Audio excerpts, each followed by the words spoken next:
Assalamualaikum warahmatullahi wabarakatuh.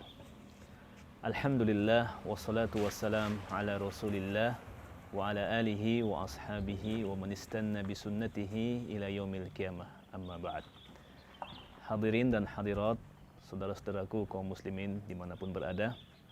Alhamdulillah, tentu dengan kita bermujahadah di hari-hari dan di malam-malam bulan Ramadan ini, kiranya kita dapat merasakan ada energi-energi tambahan untuk terus meningkatkan kualitas ketakwaan kita dan kuantitas ibadah kita kepada Allah Subhanahu wa taala, baik itu ibadah yang bersifat transendental atau ibadah ritual seperti qiyamul lail, siam di siang hari, qiyamul lail di malam hari, dan tentu juga ibadah-ibadah sosial seperti bersedekah, membantu fuqara dan masakin, ya, memberi bukaan atau sahur kepada sesama kaum muslimin.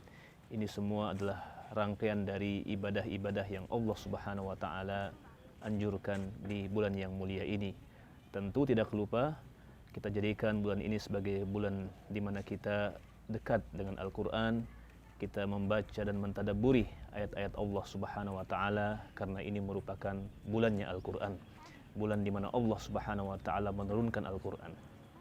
Saudara-saudaraku kaum muslimin yang dirahmati Allah Subhanahu wa taala, kita mencoba untuk mengambil pelajaran atau ibrah yang sangat mahal dari peristiwa-peristiwa di dalam sejarah Islam yang itu terjadi di bulan Ramadan. Salah satunya adalah peristiwa yang sangat monumental dan ditorehkan oleh Nabi dan para sahabatnya di dalam memperjuangkan agama Allah adalah peristiwa Fathu Makkah atau penaklukan kota Makkah. Kota Makkah adalah kota yang dibangun oleh Nabi Ibrahim alaihissalam, dan di dalamnya ada rumah Allah, ada Al-Ka'batul Musyarrafah, kiblat kaum muslimin. Namun untuk beberapa abad lamanya kota ini sempat dikotori oleh budaya-budaya kesyirikan akibat pengaruh-pengaruh luar, akibat kebodohan sebahagian orang Arab yang tidak menjaga ajaran Nabi Ibrahim. Akibatnya terjadi pergeseran nilai, terjadi pergeseran ideologi orang-orang Arab di Mekah secara khusus saat itu. Kota ini adalah kota yang dibangun di atas spirit ketauhidan, kota yang dibangun di atas spirit untuk mentauhidkan Allah Subhanahu wa taala. Sehingga ketika Allah Subhanahu wa taala menghendaki untuk membersihkan Ka'bah Al-Musyarrafah, membersihkan Makkah Al-Mukarramah dari segala bentuk-bentuk kesyirikan, maka Allah Subhanahu wa taala utus Nabiullah Muhammad alaihi salatu wassalam tampil membawa dakwah Islam, membawa dakwah tauhid, dakwah kepada mengesahkan Allah Subhanahu wa taala dan mewujudkan nilai-nilai rahmatan lil alamin, nilai-nilai keilahiyahan, nilai-nilai keislaman di kawasan Jazirah Arabia secara khusus saat itu, dan secara lebih khusus di kawasan Makkah Al-Mukarramah. Nah, perjuangan untuk membersihkan Makkah Al-Mukarramah dari budaya kesyirikan tentu tidaklah gampang, tidak semudah membalik telapak tangan. Ada pengorbanan yang telah dikorbankan, ada puluhan bahkan ratusan nyawa yang telah dikorbankan untuk bagaimana mengembalikan kota Mekah menjadi kota suci dan Ka'bah Al-Musyarrafah menjadi kiblat bangunan yang merupakan simbol ketauhidan setelah sempat terkotori oleh budaya-budaya kesyirikan. Nabiullah Muhammad alaihissalam berawal seorang diri, memproklamirkan, menyatakan la ilaha illallah, kemudian didukung oleh istri beliau, Ibunda Khadijah radhiyallahu anha, kemudian keluarga beliau, sahabat-sahabat beliau ikut menguatkan dakwah ini, ikut bergabung di dalam menguatkan dakwah Islam ini. Kemudian terjadilah intimidasi sebagai reaksi yang tidak sejalan dengan harapan Nabi alaihi salatu wassalam, yang mengakibatkan Nabi alaihi salatu wassalam bersama kaum muslimin akhirnya pergi berhijrah ke Madinah Al-Munawwarah.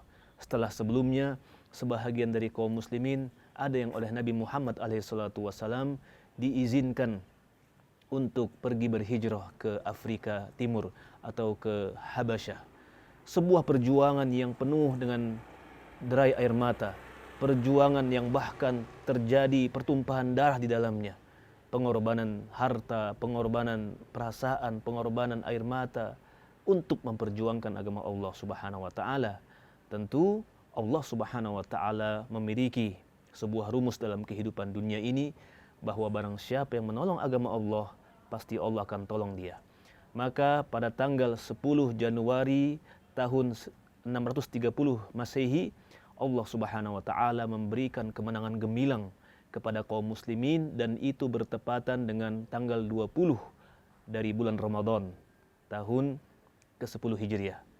Di bulan Ramadan Allah Subhanahu wa taala karuniakan kepada kaum muslimin, Allah karuniakan kepada Nabi Muhammad alaihi salatu wassalam dan kaum muslimin saat itu, kota suci Mekah kembali jatuh ke pangkuan kaum muslimin, sehingga menjadi kota yang bersih dari kesyirikan, kota yang kemudian di dalamnya ditegakkan syiar-syiar Allah Subhanahu wa taala, kota yang di dalamnya ada Baitullah, ada Ka'bah al-Musyarrafah yang dahulu pernah dibangun di zaman Nabi Adam, dibangun oleh Nabi Syith, kemudian direnovasi kembali oleh Nabi Ibrahim alaihissalam. Kota ini kembali dikuasai oleh kaum muslimin pada bulan Ramadan, pada tanggal 20 bulan Ramadan tahun 10 Hijriah. Ini setidaknya mengingatkan kita kaum muslimin bahwa di dalam hidup ini jangan pernah pesimis. Di dalam hidup ini kita harus selalu berupaya optimis. Sebesar apapun persoalan yang kita hadapi, kita diwajibkan oleh agama untuk melakukan perubahan, untuk melakukan pergerakan. Pergerakan apa? Pergerakan dari keadaan yang tidak baik menjadi lebih baik. Ramadan ini mengingatkan kita bahwa kita harus bergerak. Bergerak untuk menciptakan perubahan. Kita harus memiliki mimpi-mimpi yang ideal. Kita harus memiliki mimpi-mimpi yang baik, yang itu sepatutnya harus kita upayakan dapat diwujudkan dalam kehidupan kita. Maka bulan Ramadan adalah bulan yang sangat menginspirasi. Nabi Muhammad berawal dari seorang diri, kemudian keluarganya, kemudian dia terus berdakwah dan tidak pernah berhenti berdakwah, melakukan dakwah, tarbiyah, pendidikan, hingga akhirnya pada tanggal 20 Januari atau pada tanggal 20 Ramadan tahun 10 Hijriah, beliau bersama 10.000 prajurit dari kaum muslimin berhasil mengambil alih kota Mekah dan menjadikan kota Mekah kota suci yang dibersihkan dari segala kesyirikan, dibersihkan dari patung-patung dan berhala-berhala yang disembah dari selain Allah. Dan ini merupakan pelajaran berharga bagi kita yang saat ini sedang berada di bulan Ramadan, untuk kita terus berupaya mengambil spirit dari bulan Ramadan ini, menjadikan diri kita pribadi-pribadi yang tidak pernah puas dengan keadaan sekarang. Namun setiap kita harus bermimpi untuk menjadi lebih baik lagi. Lebih baik dalam segala hal. Dalam keyakinan, dalam tawakal, dalam akhlak, dalam etika berdagang, etika berpolitik. Semua hal kita harus berupaya untuk lebih baik ini. Dan ini dibutuhkan sebuah pergerakan, dibutuhkan sebuah usaha. Dan Ramadan adalah bulan terbaik untuk kita kemudian menyambungkan hubungan spirit ini dengan diri-diri kita. Demikian apa yang dapat saya sampaikan, mudah-mudahan bermanfaat. Wallahu taala alam bisawab. Wassalamualaikum warahmatullahi wabarakatuh.